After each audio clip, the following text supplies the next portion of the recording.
अस्सलाम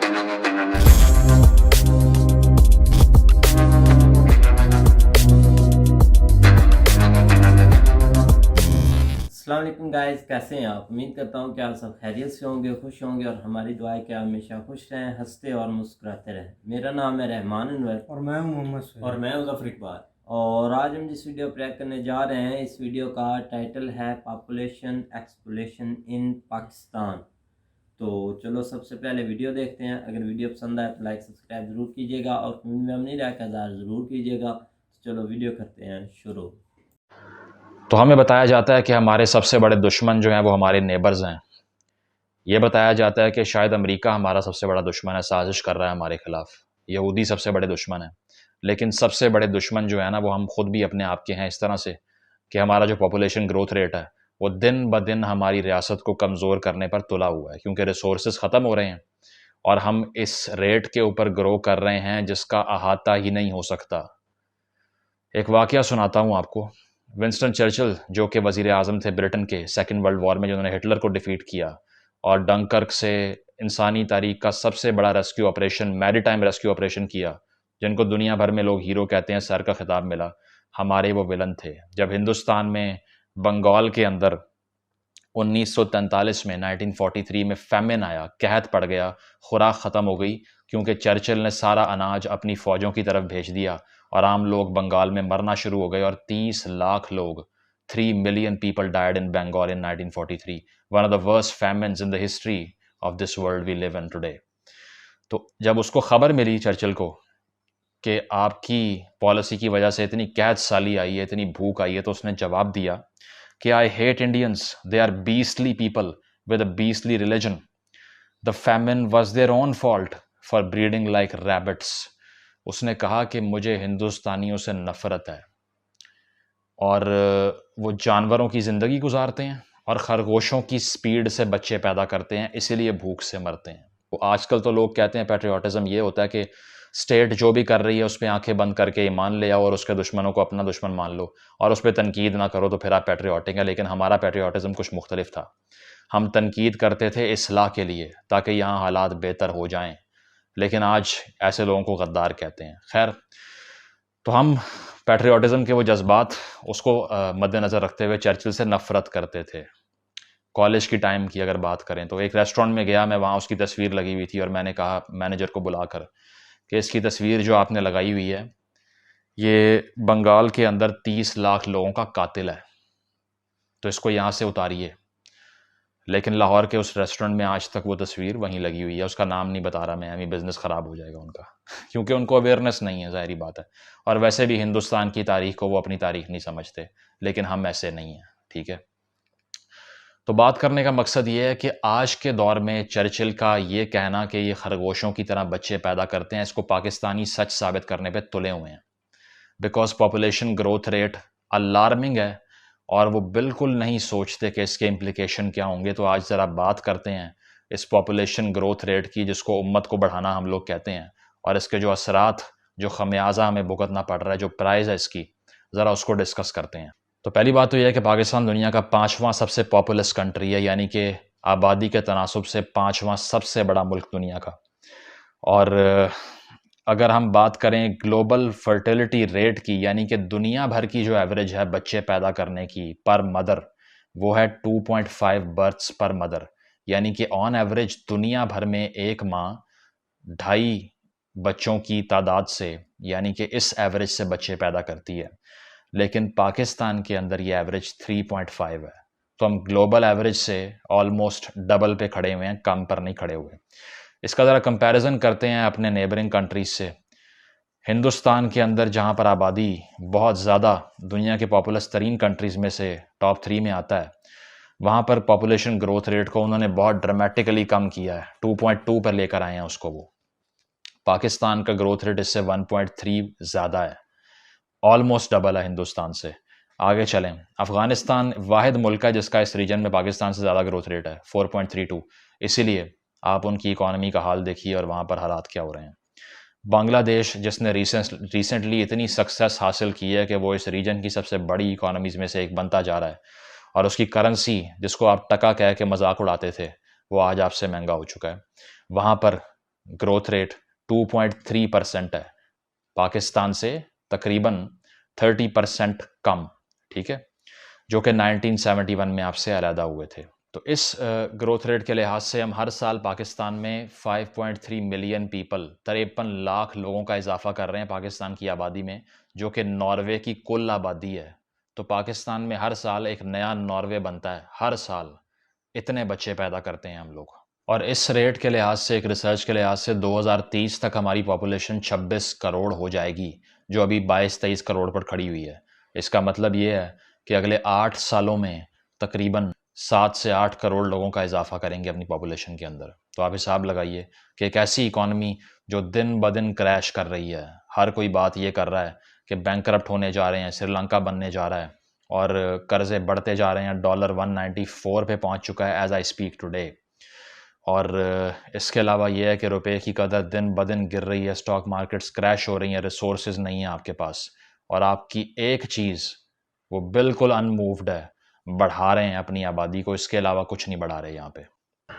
अब इस अलार्मिंग ग्रोथ रेट के अगर जो नताइज हैं, जो इम्प्लिकेशंस हैं, उनकी बात कर ली जाए तो वो हॉरेबल हैं। उसकी वजह यह है कि इस मौके पर सिंध में और बलूचिस्तान में एक पानी का ऐसा बहरान आ चुका है कि वहाँ पीने का पानी किसी के पास मौजूद नहीं है, लोग प्यास से मर रहे हैं, हैज़े की वबा फूट रही है और चीज़ें सामने आ रही हैं गंदा पानी पीने से, और जानवर मर रहे हैं प्यास से।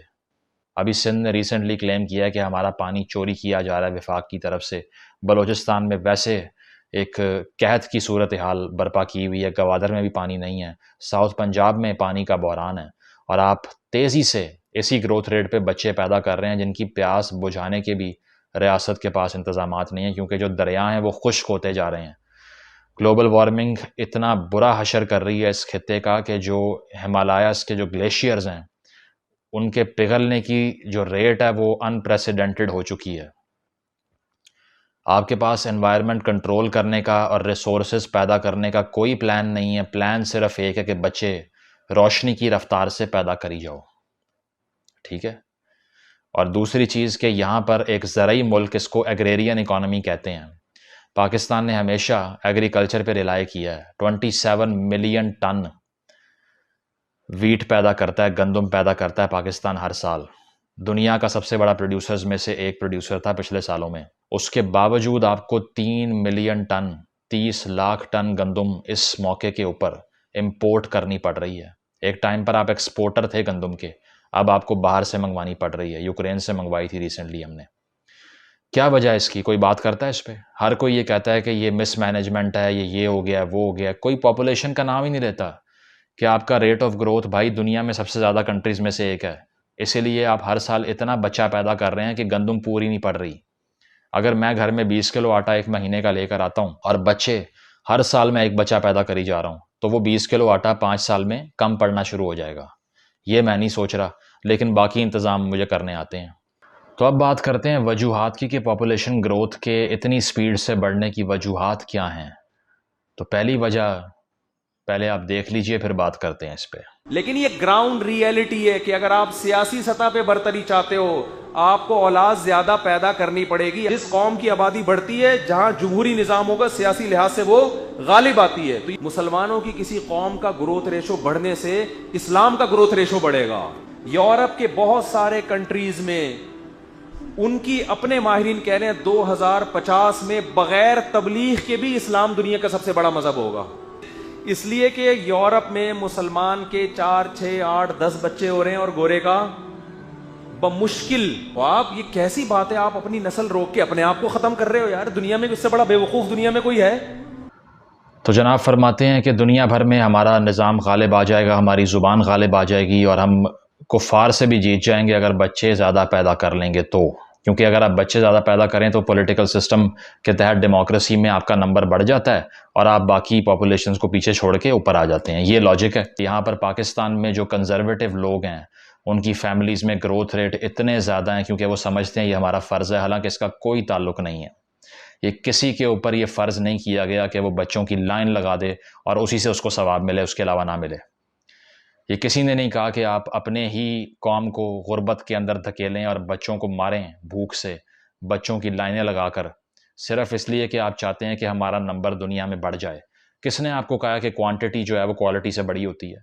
हमेशा आप लोग ये बात करते हैं कि ज्यूज़ पूरी दुनिया पे गालिब आ चुके हैं, और ऐसा हुआ भी है क्योंकि उन्होंने 3 जंगें आपने लड़ी उनसे 40s के बाद से, और उन्होंने पूरी अरब वर्ल्ड को बांध के मारा है। कुछ नहीं कर सके उनका, आप चंद लाखों में है वो सिर्फ। आपके एक कराची में, एक लाहौर में इसराइल से ज़्यादा पॉपुलेशन बैठी हुई है, कुछ नहीं कर सकते उनका, करके दिखाएं। इससे आपको पता चलता है कि आपको नंबर नहीं चाहिए, आपको अकल चाहिए, आपको रैशनैलिटी चाहिए, रीज़न चाहिए, साइंस चाहिए, और आपको डॉगमेटिक थिंकिंग से निकलना है, फिर आपका निज़ाम दुनिया पे गालिब आएगा। कितनी पॉपुलेशन है जर्मनी की या किसी और ऐसे कंट्री की जहां पर आप जाने को मर रहे होते हैं वीज़े लेने के लिए? यही वो माइंडसेट है जिसने हमें इस तबाही के नहज पर पहुंचाया जिस पे कोई बात नहीं करता। तो पहली वजह तो ये क्लैरिकल थिंकिंग है। ये क्लैरिक्स जो बैठ के लोगों को ये सिखाते हैं कि अपना नंबर बढ़ा लो तो आप अच्छे हो जाओगे, इसने बर्बाद किया है। हिंदुस्तान में भी जो ग्रोथ रेट है पॉपुलेशन का, वो मुस्लिम मदर्स में बहुत ज़्यादा है नॉन मुस्लिम मदर्स से, इसी थिंकिंग की वजह से। हालांकि आप कोई और नैरेटिव क्या अडॉप्ट नहीं कर सकते। This is not a Muslim problem, this is a problem of interpretation. तुर्की जो आपका बड़ा इस्लामी भाई है, वहाँ पर पॉपुलेशन ग्रोथ रेट 1.88 है, आपका 3.5 और उनका 1.8, आपका डबल है उनसे। क्या वो मुसलमान नहीं है? उनको समझ आ गई है कि भाई इस तरीके से गुजारा नहीं हो सकता, इसीलिए शायद अब तक वो बचे हुए हैं। तो आपने इसको एक रिलीजियस कंस्ट्रक्शन में ढाल दिया और अपने आप को तबाह करना शुरू कर दिया, और आज तक इस तरह के आइडियाज़ आसानी से लोगों में फैलाए जा रहे हैं और स्टेट इंटरवीन नहीं करती। आगे चलते हैं। दूसरी वजह यहाँ का कल्चर है जो कि उससे भी ज़्यादा बोसीदा है, और उस कल्चर में ये बात की जाती है कि हमें बेटा चाहिए। ठीक है, उस बेटे के इंतज़ार में आप 5-5, 6-6, 7-7 बच्चे पैदा करते हैं। अगर वो बेटी पैदा हो रही है तो जब तक बेटा पैदा नहीं होता लाइन लगा दो, क्योंकि बेटा जो है वो ऑनर का सिंबल है। मुआशरे के अंदर आपको ताकत चाहिए तो आपका बेटा होना चाहिए, बेटी तो शर्मिंदगी की बात है, तो इसीलिए आप लाइन लगाई जाएं उसकी। तीसरी चीज़ ये है कि ख़वातीन की अपनी बॉडी की ऑटोनॉमी नहीं है। हम जो जाकर फेमिनिज़म की बात करते हैं, ख़वातीन के हकूक़ की बात करते हैं, उनकी बॉडीली ऑटोनॉमी की बात करते हैं, वो इसीलिए करते हैं। मैंने साउथ पंजाब के एरिया से मैं बिलोंग करता हूँ, मैंने वहाँ पर माओं को मरते देखा है बच्चों की मशीन बनने की वजह से। उनके अपने हाथ में यह नहीं था कि कितने बच्चे पैदा करने हैं, जो हुक्म आ गया बस वही करना है। अस्पताल तक लेकर नहीं जाते, घरों में मर जाती हैं औरतें वहाँ पर, कोई पूछने वाला नहीं होता इस सारी सूरत हाल पे। और जब आप ये कहते हैं कि मेरा जिस्म मेरी मर्जी, तो उसका रिजल्ट ये निकलता है कि आप कहते हैं ये तो फहाशी है, और उसका कोई मतलब आप नहीं निकालेंगे। आप सिर्फ ये सोचेंगे इसका मतलब है फहाशी, बस। बाकी औरतों से जबरी बच्चे पैदा करवा के उनके जिस्मों को लागर कर देना, ये आपने अपने ऊपर फ़र्ज समझा हुआ है। ठीक है, तो यहाँ पर आपने देखा होगा पोलियो वर्कर्स के ऊपर जो हमले होते हैं, अटैक्स होते हैं, वो इसीलिए होते हैं कि कुछ लोग ये समझते हैं कि पोलियो के कतरे पीने की वजह से आपकी फर्टिलिटी ख़त्म हो जाती है मर्द की, और बच्चे पैदा होना बंद हो जाते हैं, तो इसीलिए इनको मार दो। हर साल एक पोलियो के कतरे पिलाने वाली जो वॉलंटियर औरत होती है, उसके साथ पुलिस वाले जाते हैं। यहाँ पर बड़े शहरों के अलावा बात कर रहा हूँ, बलूचिस्तान में, KPK में, वज़ीरिस्तान में, साउथ पंजाब में और जगहों के ऊपर ये हशर है कि पोलियो के कतरे पिलाने के पीछे भी आप ये सोच रहे हैं कहीं हमारे बच्चे पैदा करने की जो विरिलिटी है वो ख़त्म ना हो जाए, कहीं हमारी प्रोक्रिएशन की जो पावर है कहीं उसको ख़त्म ना कोई गोरा कर दे आके। क्या चाहिए उनको भाई आपसे? गोरे तो अगर आपको तबाह करना चाहते हैं तो उनको तो मज़ीद आपको इस तरह की चीज़ें खिलानी पिलानी चाहिए जिससे आप मज़ीद प्रोक्रिएट करें, क्योंकि आप बर्बाद कर रहे हैं अपने आप को। You are self destructing, killing your self. तो ये जो एक फॉल्स परसेप्शंस है माशरे के अंदर कि हमें कुछ ना कुछ खिला के कहीं इनफर्टाइल ना कर दिया जाए, ये भी मज़ीद इस रुझान को बढ़ाता है। इससे आइडिया होता है आपको कि हमारा माइंडसेट क्या है। अच्छा, अब इसकी प्रिवेंशन की अगर हम बात करें कि इसको रोक कैसे सकते हैं, तो पहली बात तो ये है कि स्टेट को इंटरवीन करना पड़ेगा। आप लोग मुझे बताइए कौन सा सियासतदान ऐसा है जिसके मुंह से आपने जलसे में पिछले दिनों कहीं ये सुना हो कि हमारी पॉपुलेशन बहुत तेज़ी से बढ़ रही है, इसको रोकना पड़ेगा अगर हमने अपने मुल्क को बचाना है? कोई भी नहीं, कोई तब्दीली वाला नहीं, कोई वोट को इज्जत दो नहीं, कोई जियाला नहीं, कुछ नहीं। No party is talking about this, no party is talking about real issues. ये सिर्फ एक पावर पॉलिटिक्स का टग ऑफ वॉर है। वो कहता है मैंने एस्टैब्लिशमेंट की नौकरी करनी है, वो कहता है मैंने करनी है। इसकी गेम में आप सब ये समझ रहे हैं कि ये इशूज़ की सियासत है। किसी सियासतदान के मुंह से या उनकी पॉलिटिकल पार्टी का ये एजेंडा ही नहीं है कि पॉपुलेशन की बात कर लो, वाटर रिसोर्स मैनेजमेंट की बात कर लो। एजुकेशन की बात कर लो, स्ट्रीट चिल्ड्रंस की बात कर लो, आउट ऑफ स्कूल चिल्ड्रंस की बात कर लो, नहीं करनी। तो ये चीज़ है कि आपने किसी सियासी लीडर के मुंह से नहीं सुना कि पॉपुलेशन को भी कंट्रोल करना है। जब तक ये सियासी पार्टियां इश्यूज़ पे बात नहीं करेंगी, अवेयरनेस नहीं बढ़ेगी। आप और मैं बात नहीं करेंगे, अवेयरनेस नहीं बढ़ेगी। तो इश्यूज़ की तरफ आना पड़ेगा, पहली बात। दूसरी बात, कॉन्ट्रासेप्टिव्स तक पाकिस्तान में ख़वातीन की, कपल्स की रीच ही नहीं है, एक्सेस ही नहीं है। पाकिस्तान में एक रिसर्च के मुताबिक 17% कपल्स ये कहते हैं कि हम कॉन्ट्रासेप्टिव्स यूज़ करना चाहते हैं लेकिन अवेलेबल नहीं है। अभी लास्ट जो इमरान खान साहब की हुकूमत के अंदर मिनी बजट आया था, उसमें जी आपने 200 मिलियन का टैक्स लगाया था कॉन्ट्रासेप्टिव्स के ऊपर, और इसको लग्जरी गुड्स में डाल दिया था आपने। मतलब आपने ये कहा था कि 200 मिलियन का टैक्स हम लेंगे क्योंकि ये पुरआसाइश चीज़ें हैं, अयाशी का सामान है ये कॉन्ट्रासेप्टिव्स, ज़रूरी नहीं है ये बेसिक नीड नहीं है, इसीलिए इस पर टैक्सेशन करो। बिलावल भुट्टो ने पार्लियामेंट में इसको कंडेम भी किया था। तो आप ये समझते हैं कि एक मुल्क जो अपने आप को बर्बाद कर रहा है पॉपुलेशन की अलार्मिंग ग्रोथ से, कॉन्ट्रासेप्टिव वहाँ पर आए तो उस पर टैक्स लगाओ क्योंकि ये लग्जरी गुड्स हैं। ये आपकी अप्रोच है, ठीक है। बांग्लादेश जो कि नेबरिंग कंट्री है आपका, वहाँ पर 67% लोग कॉन्ट्रासेप्टिव्स यूज़ करते हैं, कपल्स, मैरिड कपल्स। पाकिस्तान में 34% करते हैं, हाफ है बांग्लादेश से। इसको बढ़ाना पड़ेगा, एक्सेस देनी पड़ेगी। हर चीज़ को शर्म और बेहयाई और फहाशी के ज़ुमरे में डाल के आप यहाँ पर बच्चों के रेप भी करवाते हैं, क्योंकि सेक्स एजुकेशन पे बात करना आपने हराम कर दिया है। बच्चों को पता ही नहीं होता रिपोर्ट कैसे करना है। दूसरी चीज़, कॉन्ट्रासेप्टिव्स को भी उसी ज़िम्मे में डाल दिया आपने। टीवी पे ऐड नहीं चलने देना, अवेयरनेस कैंपेन नहीं करने देनी, स्कूल में किसी को बताने नहीं देना, बात ही नहीं करनी इस पे, छुपा दो बस, हर चीज़ छुप के करो, फिर आप नेक और पाक नज़र आएंगे सिर्फ। तो आखिर में यही कि जब तक आप इश्यूज़ पे बात करने वाले लोगों को इलेक्ट नहीं करेंगे, ये लोग जो कि आपको कभी बैरूनी साजिश और कभी जो है वो किसी लीडर के कत्ल होने के बाद जो आ जाते हैं गवर्नमेंट में, या फिर वो ये आपको कहते हैं कि हमने वोट को इज़्ज़त देनी है, हमें लेकर आओ, ये सब बेवकूफ़ बना रहे हैं आपको। इनमें से कोई भी हकीकी इशू पे बात करने को तैयार ही नहीं है। इनका सबसे बड़ा फ़ियर ये है कि हमें एस्टैब्लिशमेंट निकाल ना दे, हम 5 साल पूरे कर लें। उन 5 सालों के दौरान करना क्या है, ये किसी को मालूम नहीं है, ठीक है। तो ये चीज़ है कि आपको मज़ीद कंज़र्वेटिव एटीट्यूड्स में ये लोग फंसा रहे हैं। इनके चुंगल से निकलिए, इश्यूज़ की तरफ आइए और इन इश्यूज़ के बारे में खुल के बात कीजिए, ताकि अगर आपको मालूम है तो जिसको नहीं मालूम उसको तो पता चले। तो आखिर में बात यह है कि अगर आपने बैरूनी साजिश से और दुश्मनों से और कुफ़ार से बचना है तो आपको तरक्की करनी पड़ेगी। ये सारी बातें कि आपके खिलाफ साजिश हो रही है, ये कंस्पिरेटोरियल माइंडसेट 70 साल से हमारे ज़हनों में बैठा हुआ है, इसलिए हम कुछ नहीं कर सकते। जहाँ जहाँ हमारा फेलियर होता है उसको हम ज़ुमरे में किसके डालते हैं? कुफ़ार की साजिश।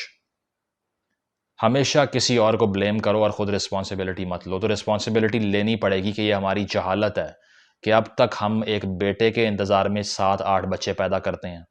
इसके अलावा हम ऐसे कल्चर को प्रमोट करते हैं जो कहता है कि अगर नंबर तुम्हारा कुफ़ार से बढ़ जाए तो पूरी दुनिया पे तुम्हारा निज़ाम गालिब आ जाएगा। तो इन पैरोकियल कंजर्वेटिव दकियानूसी सोच से निकलना पड़ेगा, एनलाइटेंड लोगों की बात करनी पड़ेगी और उन पॉलिटिशियंस को सपोर्ट कीजिए जो इश्यूज़ पे बात करें, ना कि वो जो एस्टैब्लिशमेंट की नौकरी करने के लिए कुर्सी से चिपके हों, जो कभी वोट को इज्जत दो या नए पाकिस्तान का ढोंग लेके आपके सामने आएँ और आपको बेवकूफ़ बना के निकल जाएं। उनसे बचिए, इश्यूज़ की बात कीजिए और देखिए कि आपके ये एटीट्यूड्स जो हैं, ये मुआशरती रवैये, इससे कितना नुकसान हो रहा है और ग्लोबल स्टेज पे आप कहाँ खड़े हुए हैं। Thank you.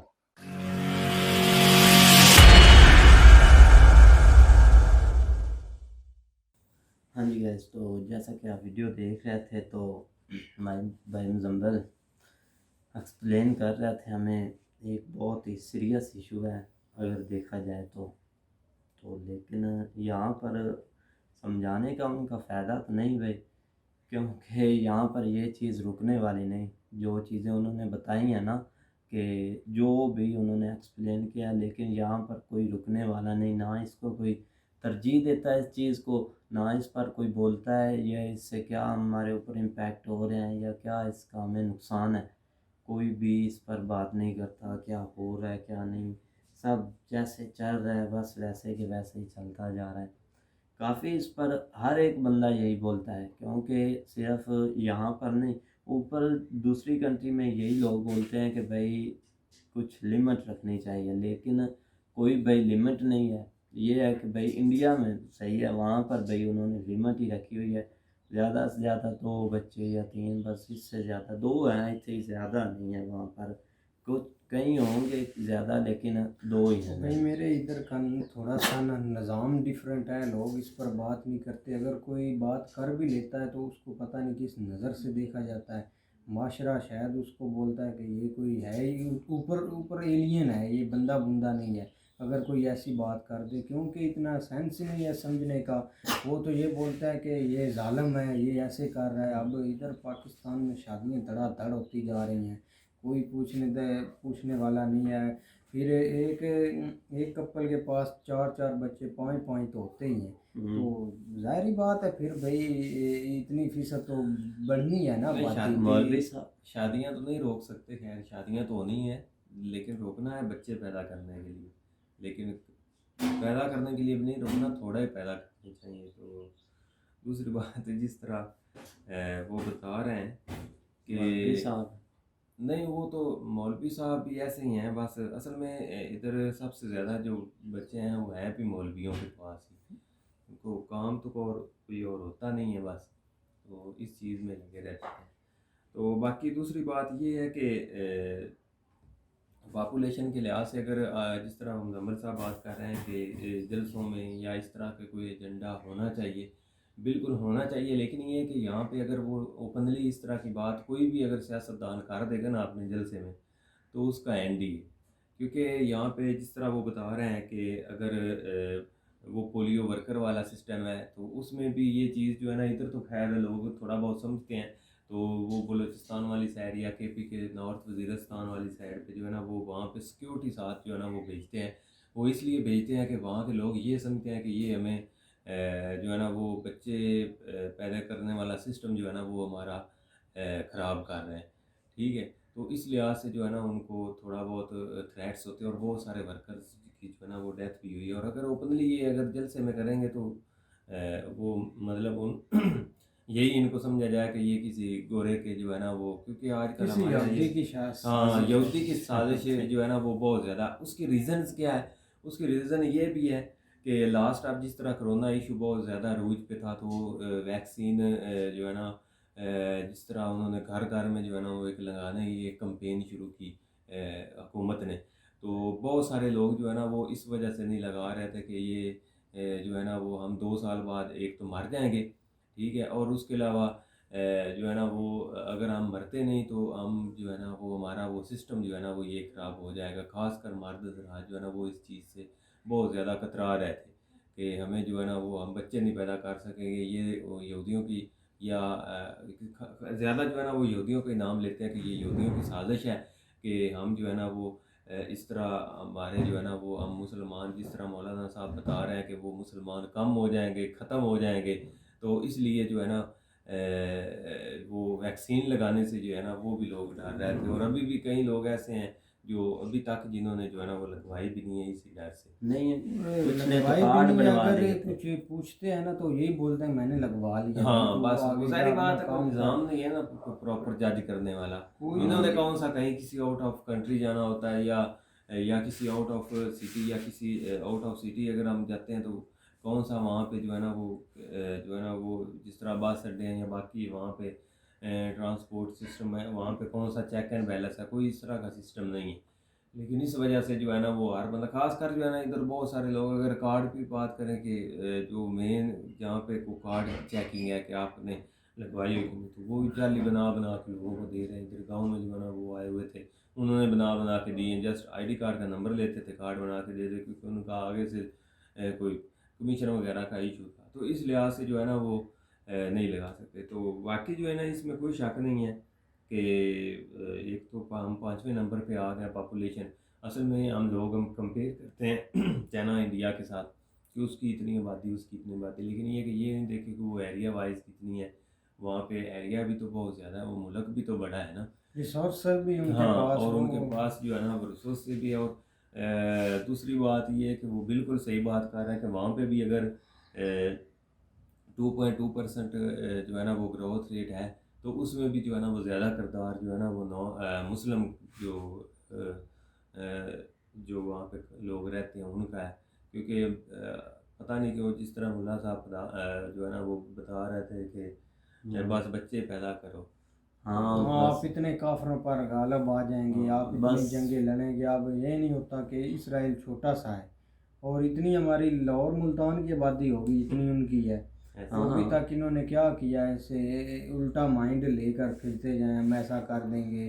सलाहुद्दीन बातों अयूबी से या कब्र से उठकर वो कैसे आए? तुम सलाहुद्दीन अयूबी बन जाओ या उस जैसी नीयत रखो। वो लोग रखते थे नीयत और उनके पास ईमान होता था। ये कौन है? दिल में बेईमानी, झूठ फैलाना, करप्शन करना, ऐसे लोग तरक्की कर सकते हैं मुल्क में? कोई भी नहीं कर सकता कतई भी। ये तो उनकी ऐसे मिसाल देना भी इन पर नहीं जचता। बिल्कुल और आप सिंध में देख ले यार, इतने बच्चे मर रहे हैं चोलिस्तान में। हाँ, ये पानी से की कमी पानी की नहीं वजह मिल से। रहा, देखो ना, पानी उनको नहीं मिल रहा, मर रहे हैं। इंडिया से वो पानी लेकर क्रॉस बॉर्डर कर रहे हैं, उधर से लेकर आ रहे हैं, वो भी इतना अच्छा पीने वाला नहीं। उधर शायद कोई बॉर्डर आए क्रॉस लाइन के नदी और नाला, उधर से जैसे वो पीते हैं नदी नाला के पीते हैं। मैंने खुद देखे हैं इतने लोग, तो वो नदी नालों के पीता है। तो शायद नदी नालों का भी अब सूख गया, तो उधर से नदी नालों का वो भर कर लेकर आते हैं। और बेचारे कोई तो चलते चलते ही ऐसे दम तोड़ जाते हैं।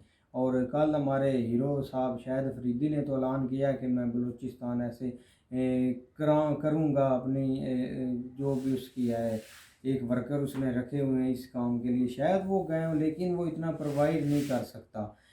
तो देखो नहीं, ये अब ठीक है, एक बंदे का बस की बात नहीं है। तो गवर्नमेंट लेवल पे जाके ये चीज़ें सोचने वाली। उसकी वजह भी यही है कि इन्होंने कोई प्लान नहीं किया स्टार्ट में, जो है ना कोई हम पानी स्टोरेज का जो है ना वो सिस्टम, वो उसमें सबसे बड़ी बात जो है ना वो डैम होते हैं। तो हमारे पास तो ज़ाहिर बात है कि कोई डैम की जो है ना वो अभी जाके पहले कोई एक आध बना हुआ था या कुछ ज़्यादा होंगे छोटे मोटे। तो अब जो इन्होंने मेजर 2-3 शुरू किए हुए हैं, वो इस चीज़ को मद्देनज़र रखते हुए, तो वो भी आप देखो आपको बनने देता है कि नहीं। जिस तरह नया एक सिस्टम चल गया है, तो जो भी पिछले प्रोजेक्ट, क्योंकि यहाँ पे जो भी नई हुकूमत आती है वो पिछले प्रोजेक्ट एक दफ़ा रोक देती है, आपने शुरू करती है, वो पिछले जिस तरह के स्टार्ट थे वहाँ के वहाँ, वो जो पैसा था वो वहाँ पे डूब जाता है। तो लेकिन ये जो आबादी का मसला ना, इस पर कोई ना बात करेगा। ये तो एक हमें भी दिख रहा है और नहीं, सब किसी ने भी नहीं किसी ने करनी बात है। नहीं। अगर कोई करता है तो उसको पता नहीं किस नज़र से देखा जाएगा और उसका बेचारे का क्या असर होगा। ये बस ऐसे ही चलते रहना है। बिल्कुल और तो फिर उसकी देखो बात बिल्कुल ठीक है। उसके अलावा कि जो यहाँ पे सिर्फ जो है ना वो बच्चा पैदा बेटा पैदा करने के इंतज़ार में जो है ना वो भी बहुत ज़्यादा जो है ना वो 3-3 बच्चे पैदा शादियाँ कर कर दिए लेते जाते हैं। हैं। 3-3 शादियाँ, बिल्कुल सही बिल्कुल बात है कि 3-3 शादियाँ कर दी जाती हैं। बाकी इस तरह का उसके अलावा बिल्कुल भी अवेयरनेस नहीं है कि हमने जो है ना वो किस लिहाज से जो है ना वो क्या एक रेशो रखनी है। लेकिन वो कोई भी नहीं है। जिसका जहाँ पे काम अड़ा हुआ है, वो जो है ना वो लगा हुआ ही है इसमें। यही क्या कि बस देखो देखी जो है ना वो एक मिसाल के तौर पे एक घर में अगर 3 भाई हैं, उन तीनों की शादी हो गई है, तो वो बस एक उन्होंने एक रेस लगाई हुई है कि वो मुँह से आगे ना निकले, वो मुँह से जो है ना वो पीछे रहे। तो इस तरह करके कुछ 6-6 7-7 जो है ना वो कर रहे हैं। हम तो बहुत सारे इधर हमारे गांव में एक है जिसके पास 11-12 बच्चे हैं, ठीक है। हाँ भाई और 7-8 तो तकरीबन नॉर्मल है ना। हाँ तो बिल्कुल नॉर्मल है भाई। तो और चलो इसमें खैर, गाँव की शहरा बढ़ रही है 4 शरिया हम खुद जो है ना वो 7 बहन भाई हैं। 4.7 से। हाँ हाँ बिल्कुल भाई। तो उम्मीद करते हैं कि गाइस आपको वीडियो पसंद आएगी। अगर पसंद आए तो लाइक सब्सक्राइब ज़रूर कीजिएगा और कमेंट में अपनी राय का इज़हार ज़रूर कीजिएगा। अल्लाह।